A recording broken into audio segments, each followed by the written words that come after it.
What do you know what a tarantula does when it gets scared? Run. The first thing it would do would be running. It would run. Close. Second. No, the next thing it would do would be to kick hairs off of its abdomen. So if you were using your back legs for that, then. And last. So it would kick hairs off their abdomen. What is And it on last, your it would stand up. Like that? Yeah. Hold on. It's already in trouble because a bird has it in the first place. So this is a Chilean rosehair tarantula. It's from Chile. You can see all the Chile. hairs all over its body. Does it One have... of my classmates is in Chile. Really? Very nice. Does it have simple eyes or compound eyes? So simple. Right, because it's not a jumping spider. I can Sit see down its on your carpet eyes. square, please. You'll all get a chance to see her up close and personal. You'll get to see her eyes. And all of those hairs all over her body is how she interacts with the world, how she senses everything. What else was I going to say? Oh, I'm gonna move around. You guys stay seated on your carpet squares. And if you want to touch her, How much did she cost? she was only like $10. The whole thing? Yep, tarantulas are not very. You can take one finger and stroke her on the back of her abdomen as I move around. So why am I wearing gloves? So she doesn't bite you. Nope. Or because it tickles. Nope. We have a lot of different people who use this tarantula, and we all smell different, and we all use different perfumes and whatnot. So we wanted it to be the same every time for the tarantula. It also gives her something to hold on to other than my hands. She's just walking. There you go.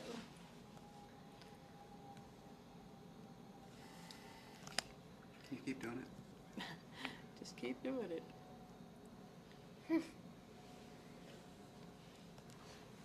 Did you get a chance to see the simple eyes? They're right. Rachel, can you point them out? My hands are full. Right on the top, right there. Put my fingers pointing right Oh. See them? They're really tiny. And compare that to the dragonfly's eyes. They're huge. Did you get to see her eyes?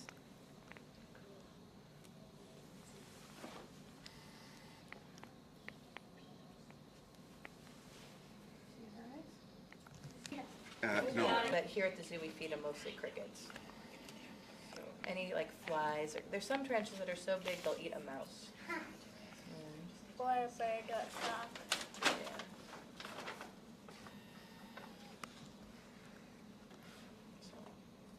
Does she have a name? This one, no, not yet. We have a lot of tarantulas and we just haven't named them yet. They have numbers. This is number 6. Just on the abdomen. It's really slowly. She's getting over-petted.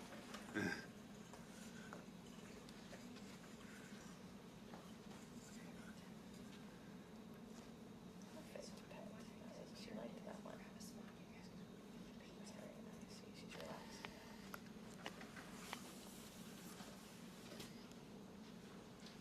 She tickles. Tree only touches one finger. She thinks that you're a big bird.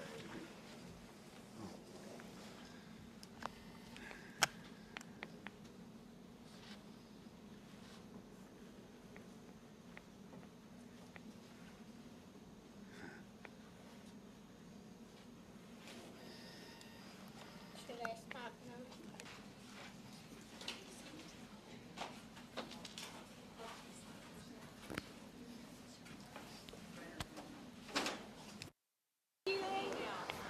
Sweet girl.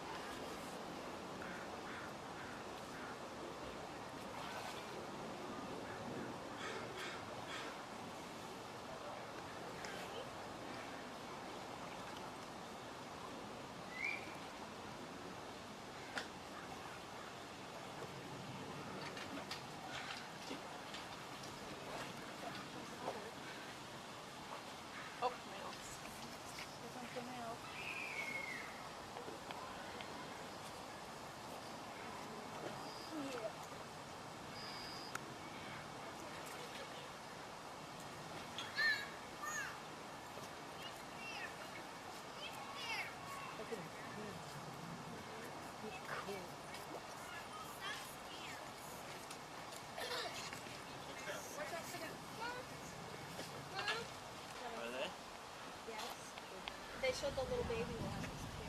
Related to the horns. Yeah, I know.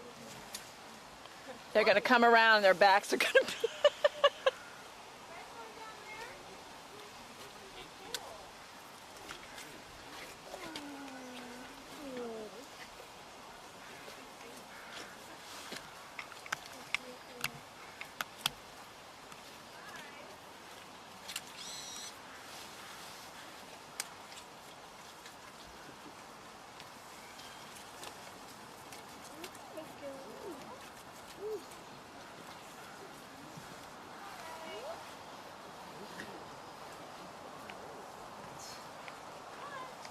We usually eat by the window, so they're going there.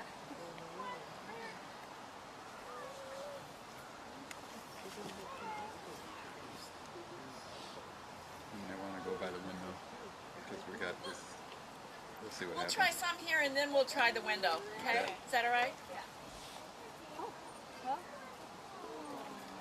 What is it, Coca?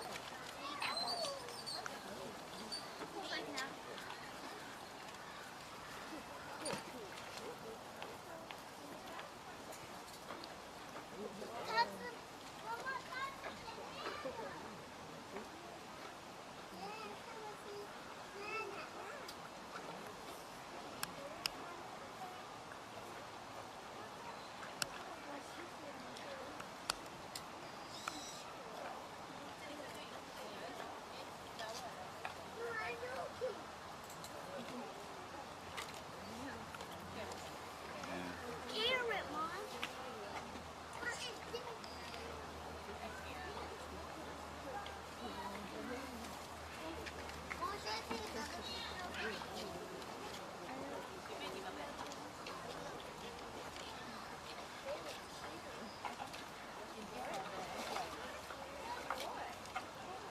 Take a picture when it's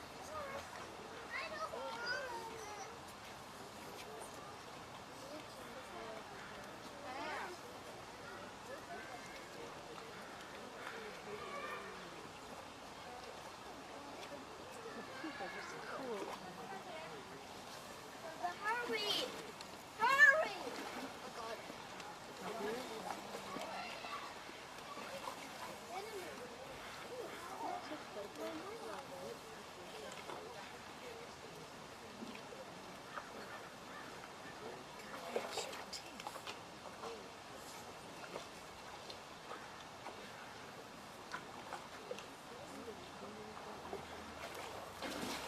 Oh, I guess they will go up there.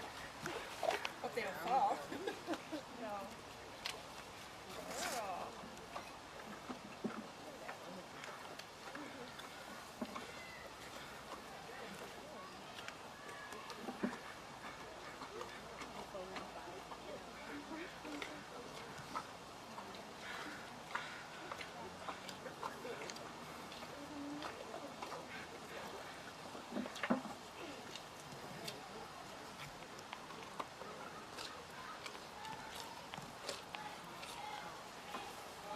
I've never seen their teeth before. I didn't expect them to be sharp. Yes, they're very sharp. Did you want me to save some fruit too? I think we're okay. Sharon, she wants to know if you want to put any fruit over there, or is it for? I think And this this is is great. working. We didn't think it would because of the sun, but this is fine. You can go ahead and finish if you want. If you could hand feed somebody right here, it would be great.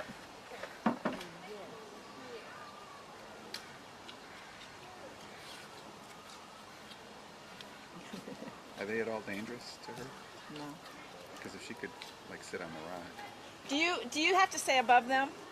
No. Can you sit on the rock and do it, or is that bad? I prefer not to, Okay. just because she's pretty pushy.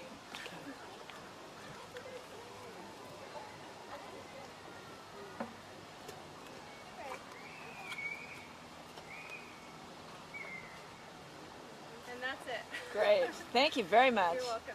Hey Heidi, who's doing? Actually, I don't. You're who? Oh, bye bye. Something scared him. Do you know who's doing Simon today with Simon? It would be Libby or Andy. Libby or Andy? Great. Thank Thanks. Thank you.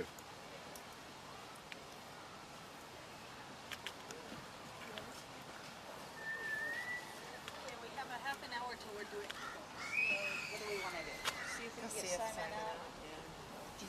Are those two people different than here? Yeah. Right. Lily's really cute. All right. All right.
Simon, come on.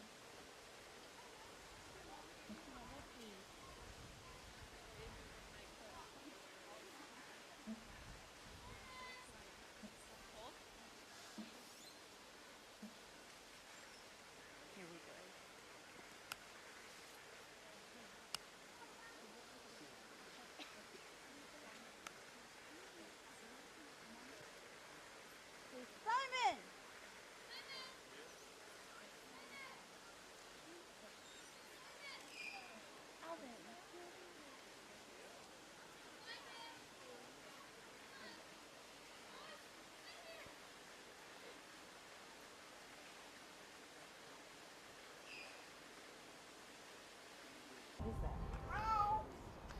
And we're rolling. Oh, wait. Okay.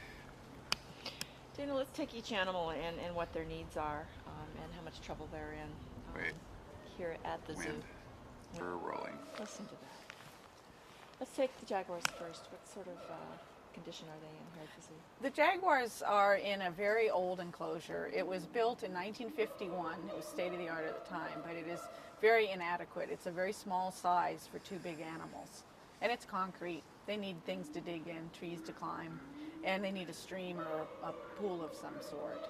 And it's pretty inadequate. They really, it works and they're healthy and everything, but we really need a lot more space. They have a bigger range than a small enclosure out in the wilds. We got a plane. Okay, let's wait for the plane.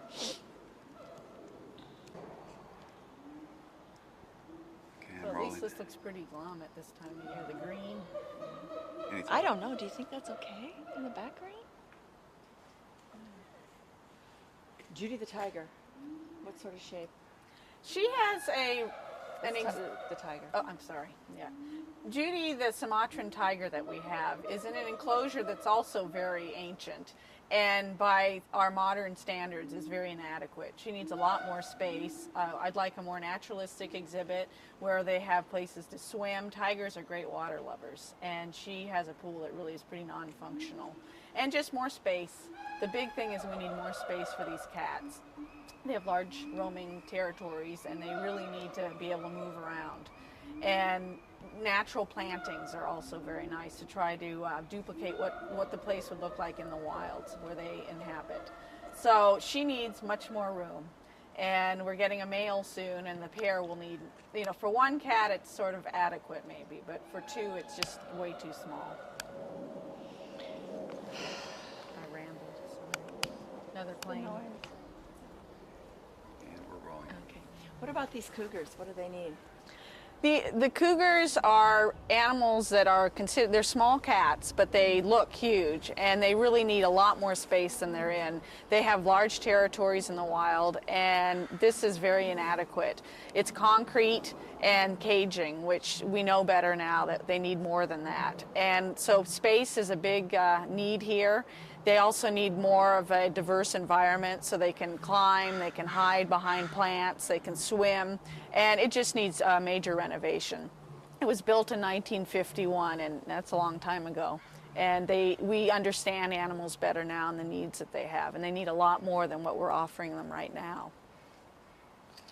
Plane bad? Huh? Is the plane bad? I don't hear it.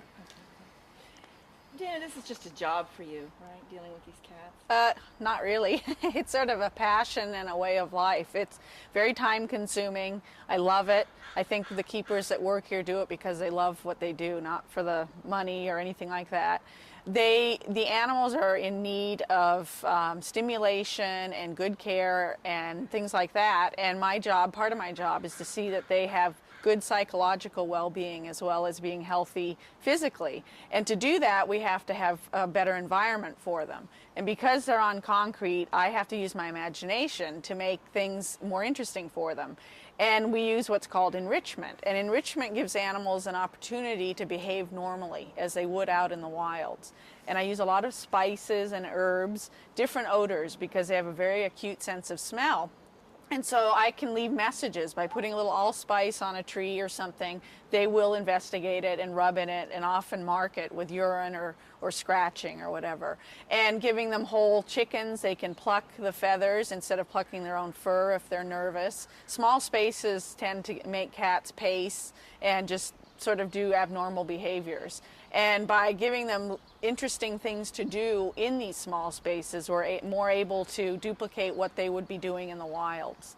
And I don't do anything the same every day. It's all very spontaneous. And some days I do nothing, and they still hunt through the exhibit. Makes them use the whole exhibit. They investigate every corner. And it's very entertaining and interesting for the visitors as well. And I usually come out and talk to the visitors and explain what we're doing for them, because visitors are upset by the inadequate spaces these cats have. And I explain to them what we do because of that. Or actually, we would do it in a good exhibit too. Blah, blah, blah. Sorry. That was good. We'll get back to that. Oh, it's- So We're rolling. what do visitors say when they come by and see these poor cougars pacing? When visitors come by and look at the cougars and see them doing what's called stereotypic behavior, and that's a behavior that really is, there's no point to it, and that's pacing or plucking your own fur or something like that, it's usually very disturbing to the visitor. They don't like the fact the actual enclosure is so old-fashioned and you know, unattractive and unpleasant for the animals, and it's unpleasant for the visitor. They are much relieved though when I'm able to come out here and tell them that I am aware of how inadequate it is, and because of that I make sure that they get extra attention. But the zoo visitor is very unhappy. They care about cats especially, and they know that cats need more space. So it's disturbing to the visitor. And I've actually been yelled at, and people have blamed me for the situation. And I try to calm them and reassure them that I take excellent care of these animals, and I am very concerned about their well-being. And usually people then leave with a better appreciation of what we do here at the zoo, and also with a desire to do something about it themselves. and write letters or donate money, whatever, to help out, because they really do. The community here cares about these cats, and the visitors from out of town do too. So, and make this answer really short, but somebody gave you several $1 million to design and come up with a place with all of your cats. Name like 2 or 3 of the most important things you would put in that exhibit. They need. If I were given a lot of money, millions of dollars, to plan something for cats, my main concern would be that it was adequate space. They would have to be much larger enclosures. Also, we have to consider the safety of the animal and the safety of the visitors and the keepers. But I think space is the major factor here. If I had the money, these enclosures would be extended quite a bit. The holding areas could probably remain the same, but definitely the exhibits need to be expanded so these cats have room. And they need to be able to be away from the visitor or anybody that's coming by, so they have some privacy. Cats are very secretive, small cats are. Big ones are not quite so, and need to have some buffer between them and people. And so having a large space would give them that option. If they wanted to get away, they could, but they definitely need more room, and that would be my major concern. And also having dirt and plants and naturalistic environment for them instead of concrete, and places to stay warm or cool depending on the weather. But that's pretty much it, the room, more room. Tell me about the male lion that you used to rub. Oh, we had an elderly, actually, we never knew how old he was, a male African lion who had been in a roadside zoo somewhere and was very docile, extremely dangerous probably. He still would eat, a person, maybe. I never knew, but he had a very sweet disposition. And he would lean up against the railing sometimes, and with a flat hand I could rub his face, sort of not through the bars, I never reach in, but I could sort of stroke his mane and he would stick it out of the caging. And he really enjoyed it. He would come back for more. I could raise my hand and he would walk over. So he was sweet, The African lion was named Joshua. Joshua, go ahead. I think his name was Atlas when he came. This was before I was taking care of the cats. What? How did he die? He was an elderly cat. We think he was at least 18. And the lifespan in captivity is usually up to 20 years. 18 to 20, you start seeing problems. He had stopped eating and was just very despondent and not doing very much. And we eventually immobilized him and did ultrasound on him. We had a radiologist come in, and we found that he had cancer. I believe it was of the spleen. And it was metastasized. It was all over, and he had to be euthanized. It was very humane. He was already under anesthesia. It was very hard for me. He was one of my favorite animals. So it was hard, and the other cats, they realize it too, the other lions. Okay.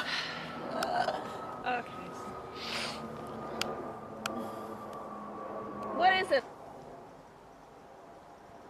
How do you come to work the next day with something like that? Very hard. I recently lost one of my favorite animals, actually all-time favorite animal in September, our old Sumatran tiger male. And I had a really hard time.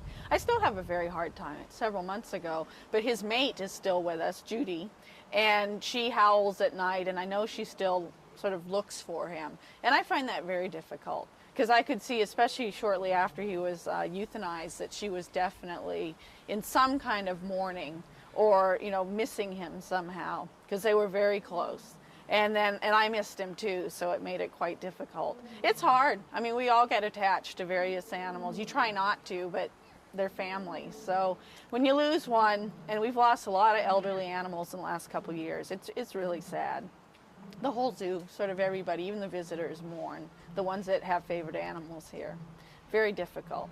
But we're fortunate that we're able to at least euthanize them in a very humane, very calm and peaceful way. So, Are you present when that happens? Yes, I try to. In fact, I usually insist that I'm there. It's hard, but somehow it means a little closure for me, I think. I often will go to a necropsy too, but the tiger, I couldn't do it. And I went to the lion one, but I had to leave eventually. It's just too hard. They're your friends. Although I don't have physical contact with them or things, they're still, I spend more time with them than my family. So it's hard. What do they mean to you? Oh, just about everything, I guess. No, I mean, they're the reason why I get out of bed in the morning and come into work. They're just wonderful animals, and they're totally dependent on the keepers for their care. And it's a major responsibility. And it's not the type of job you don't just go home when you feel like it. If you've got an animal in need, one that's ill or whatever, you stay. And that's just the nature of the work. It's sort of like being in the medical profession, I think. You know, you're really committed to your animals. It's definitely a lifestyle. It's not for everybody. A lot of time committed to it. And you don't get rich being a keeper either, but it's worth it. There's richness in whole other ways. And the bad days are made up by wonderful days, or you have a birth, or you know, something great happens. It's well worth it. Hard work though. Great bite and bright light. What happened? Usable or no? Wait. Oh, God. Any questions, Rosa? Can you tell us a story that exemplifies sort of, you know, what really gets you pissed? I mean, is there a story that can help people understand why this is upsetting? I mean, you have to get angry about this sometimes. I mean, this is a 1951 cage. Well, I get very frustrated because I think of all the people that have, you know, well, I'll tell you what's frustrating for me actually is I'm in the oldest part of the zoo right now. I mean, this area is. And what's frustrating, and I think it's hard for the visitors to understand too, is new exhibits, some fabulous new exhibits have come up around this island of old-fashioned zookeeping or you know, keeping animals in cages. And it's very hard to see that. You see these beautiful exhibits, yeah. These guys. That's good to say because we want to, in this video, we want to show the. Don't there's forget still us. more work to Right. be done, you know. So that whole being in the sea of stuff Right. is good. So what does bother you? Well, it bothers me that I have these incredibly wonderful animals that are animals that live in large spaces. And it's very hard for me to sit here and explain to people why they're in this kind of enclosure when you see the rest of the zoo with these fabulous new exhibits that are really wonderful. And the visitors come up and say, well, what about these guys? Did they get forgotten? And I go, well, no, but you know, it takes a lot of money to house dangerous carnivores, for one thing, without bars especially. And so once they understand this is a very elderly building, and you give them hope that yes, we do know it's a problem and we do intend to do something about it. But you know, it's still difficult to watch that, to see the zoo growing and improving and becoming modern around us, and then we still have these little pockets of the old kind of zoo. It's also sort of educational in a way, but it's depressing.